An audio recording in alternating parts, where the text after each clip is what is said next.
Hello, welcome to From the South. I'm Laura Prada from the Telesur Studios in Caracas, Venezuela. We begin with our news. You stay with us.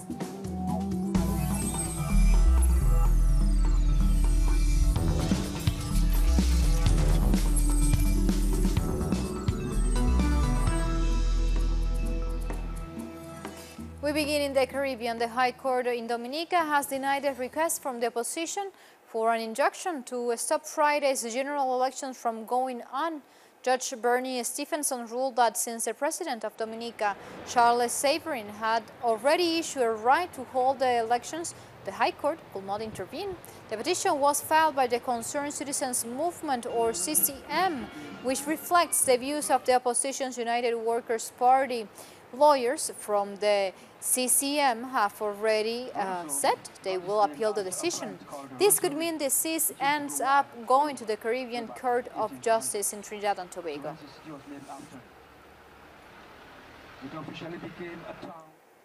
And despite that, the court ruling, the leader of the opposition, United Workers' Party, Lennox Linton, is threatening to resort to violence to prevent the vote.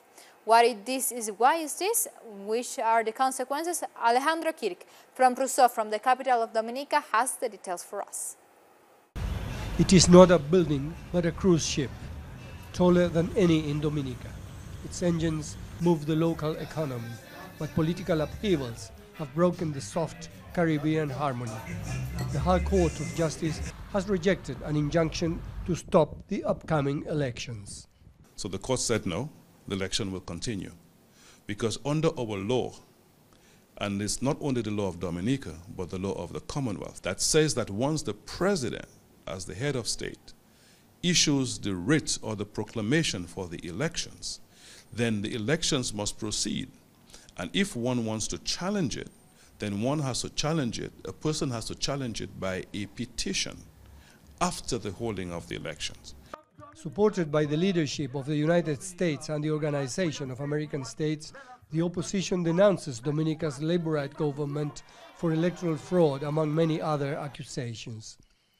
The accusations that Mr. Linton has been making, he has not provided a single shred of evidence of those accusations. In fact, the Prime Minister has sued him in the court in Dominica for those accusations. And the Minister for Foreign Affairs has also sued him in the courts. Facing another legal defeat, opposition leader Lennox Linton foresees violence. Ask those who want me to hypocritically tell people, okay, behave yourself, cool down, calm down. When their rights are being abridged, where the rights are being abused, where they are being trampled on by people who are no better than a bunch of hungry hyenas. Labour Prime Minister, ranking ahead on polls, rejected an electoral freeze and decided to ease tensions. This country is safe, and free and fair elections will go ahead on December 6 as scheduled. I repeat my call to Lennox Linton, Edison James and the UWP to bring an end to this lawlessness. I am calling on them to tell their supporters to stop.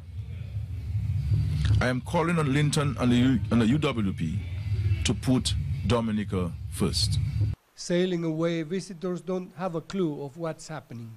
But Dominica is fighting a struggle so much on social rights as for independence and sovereignty. Jesus Romero and Alejandro Kirk, Telesur, Rosso.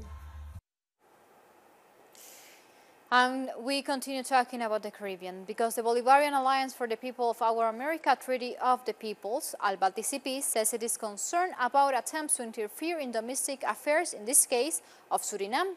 Venezuela's Foreign Minister Jorge Arreaza tweeted the communique issued by ALBA, which condemns the manipulation of a legal process that is still in course to try to block President Desi Bouterse from standing for re-election next year. Last Friday, a court convicted the president of murder but he said that the charges were a political game and he is appealing. Alba, TCP criticized the governments of Germany, Netherlands, and United States, among other nations, for interfering in a matter which is exclusive concern of the people and authorities of Suriname.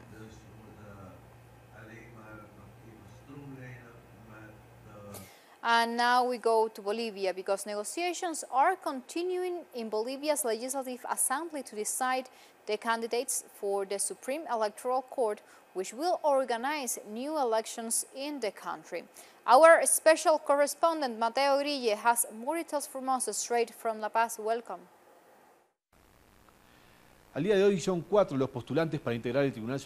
So far, there are 4 candidates to sit on the Supreme Electoral Court of Bolivia, which must set the date for the next election in this country.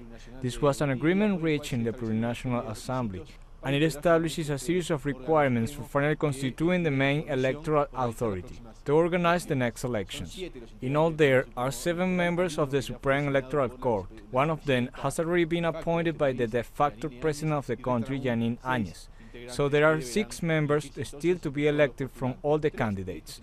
3 of these must be women, and 2 must belong to the indigenous or peasant peoples. Next December 18 is the deadline to elect the candidates, and applications will be accepted up until the 7th of this month. Between December 7th and 18th, the candidates who apply will be scrutinized, and personal interviews will be conducted to decide on the members of this court. After the court is elected, it will have 120 days to hold the date of the next elections. There is not yet a date for the elections, but they will set that date after December 18th. The elections will be for the president, vice president, members of the lower house, and senators. Remember that at the moment, there is a de facto regime in Bolivia after Yanín Áñez proclaimed herself president of Bolivia after the constitutional president of the country, Evo Morales, was pressured by the armed forces to resign from the presidency, and, as you know, later he had to accept the offer of asylum in Mexico made by the President Andrés Manuel López Obrador.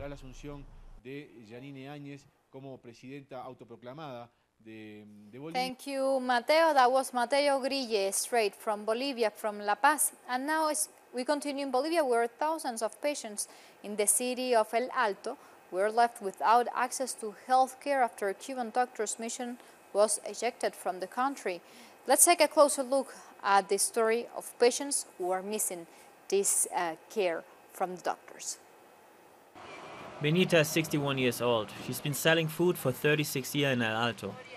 And from her stall, she saw how the public hospital was built, where over 20 Cuban doctors looked after people every day. When they first came here, they worked as construction workers. They built the place themselves. Hundreds of patients were given free access to health care, even coming from Peru. But hours after the coup against President Evo Morales, the de facto president Yanín Áñez ejected the Cuban mission and left the people of El Alto without their clinic. We came here to see the doctors with any illness we may have. We no longer have access to specialized medicine because it's expensive and people in El Alto do not have the resources. The community hospital, Chacaltaya, is located in El Alto. Here, hundreds of healthcare professionals learned their skills thanks to a cooperation agreement between Bolivia and Cuba. This also involved the Milagro mission, under which thousands of citizens recovered their vision free of charge. They were good doctors. There were many patients here. People without any money could get medical treatment. How could they say they were terrorists? I miss the doctors. Now patients come, but they get nothing. Since the Cuban delegation left, this hospital is empty, and the workers that are left have been given orders to remain quiet. There's one general physician and 3 dentists who remain here. Bettina recalls when she would get checked here and was also given free medicine. Anytime I came here with any ailment, they would always treat me and give me medicine. There used to be long lines here. Since the first cooperation agreement was made between Cuba and Bolivia, thousands of doctors have provided medical care to the citizens here, with over 73 million appointments and more than 1.5 million surgeries. In this way, the legacy of the Cuban doctors will not be easily forgotten. With this story of friendship and how this de facto government has brought to an end this branch of cooperation, we come to the end of this. We go to a first break here in this news brief. Remember, follow us on Twitter at Telesur English and on my account at Laura P. Telesur. Just stay with us.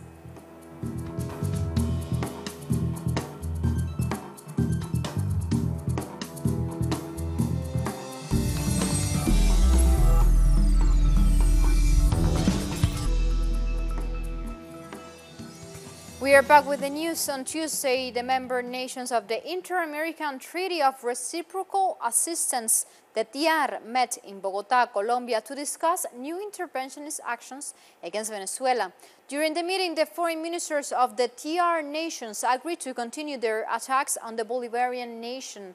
Among the measures are continued persecution against Venezuelan government officials and further economic sanctions, which are promoted by the Organization of American States. And there is outrage in Brazil as it emerges that 9 people who died at a street party over the weekend may have been killed by the police. The authorities initially said that the death resulted from a stampede in the favela of Paraisópolis in Sao Paulo.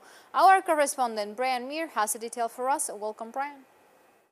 Paraisópolis is a large favela in the south side of Sao Paulo, bordering on the very rich neighborhood of Morumbi, and it has this kind of iconic funk party that goes on the street with thousands of people every Saturday night, which has been featured in telenovelas, on a Netflix series called Sintonia, and it's well known all around Brazil. Now, last Saturday night, the police came in, and by the time they had left the area, there were 9 dead young men.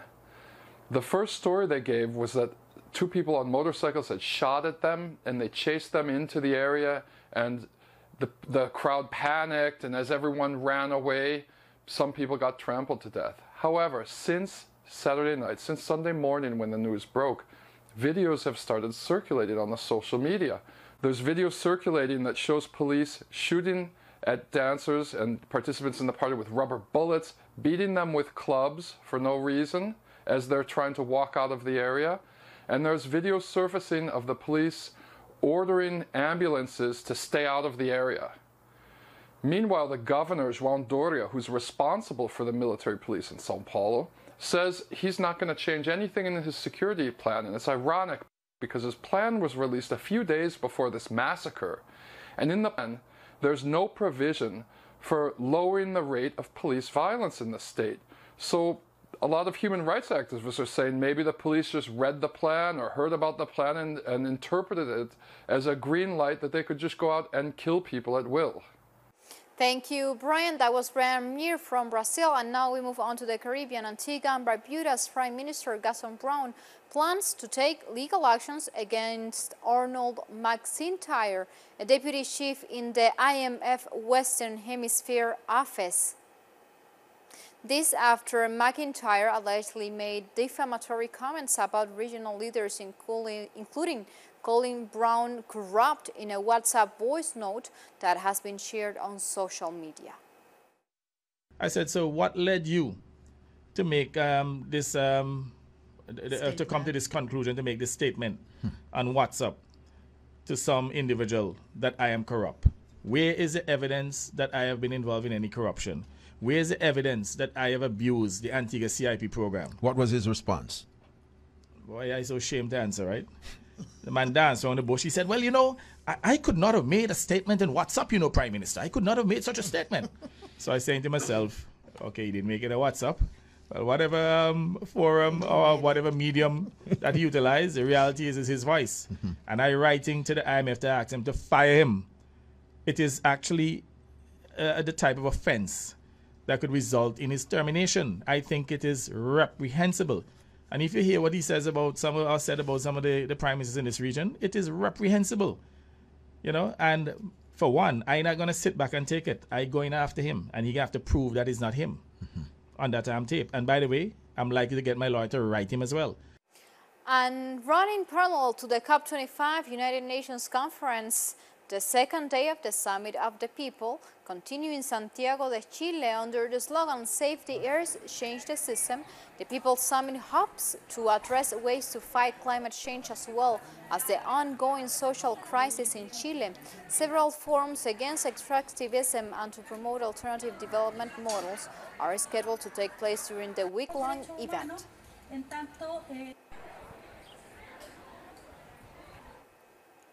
And COP25 continues as climate change activists continue protesting in Spain, as there is the new place where the COP25 UN Climate Change Summit is taking place during this second day.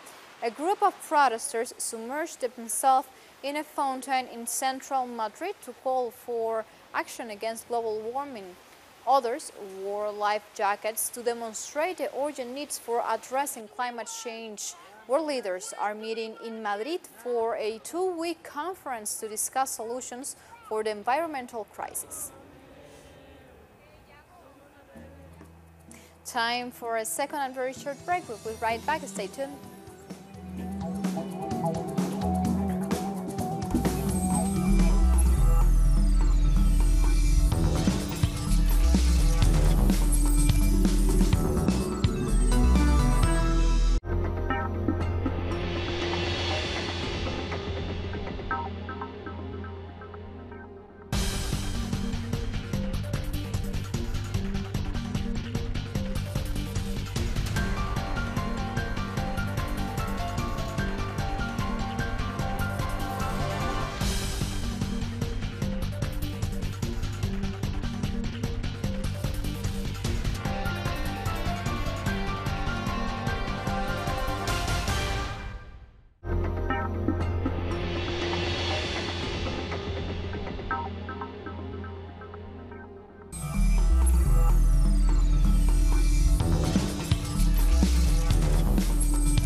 We are back with the news. 23 people were killed and dozens injured after a gas tank exploded at a factory in Sudan.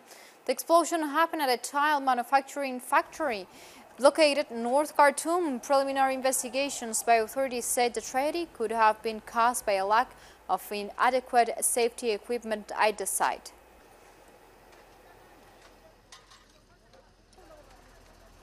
When the fire happened, we were near the factory. We went out for breakfast and we felt a quake. We tried to enter, but we were surprised by the fire. All the workers rushed and fled the scene of the fire.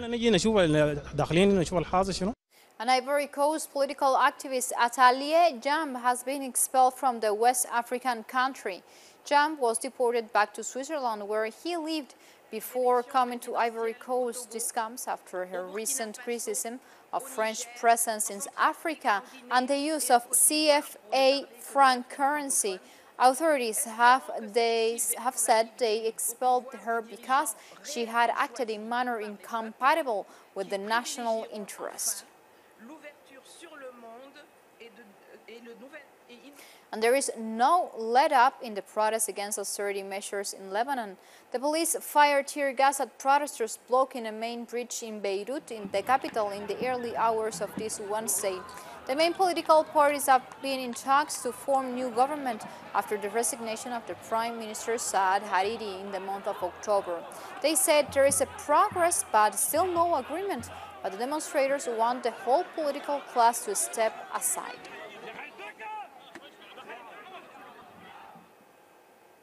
And hundreds of people gathered in London Trafalgar Square to protest against U.S. President Donald Trump and NATO.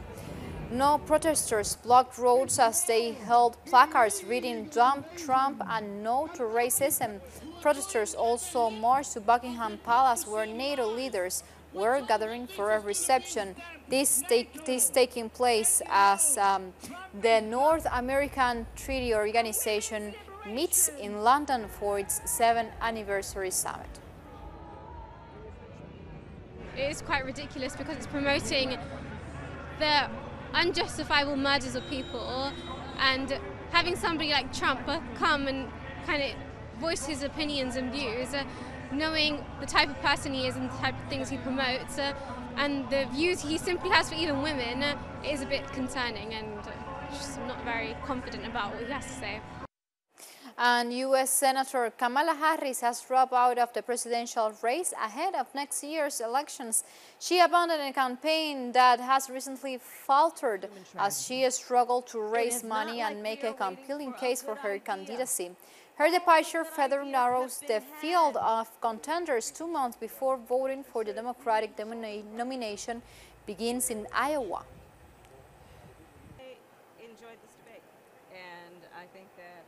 A United States House Intelligence Committee has released an impeachment report asserting that President Donald Trump abused his power by trying to enlist Ukrainians to help him in the 2020 presidential race.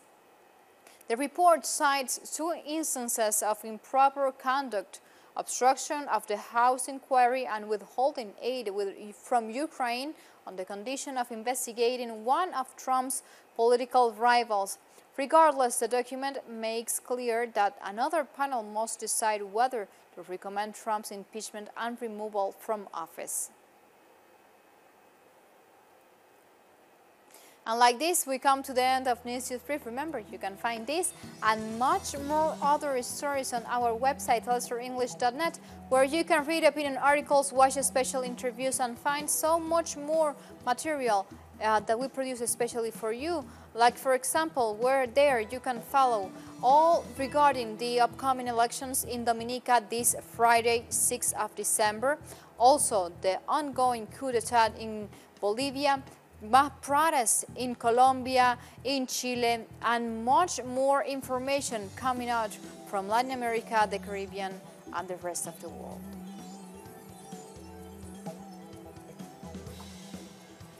So you continue with us, with Telesur, always together, connecting our global thoughts. Until next time, thank you for watching.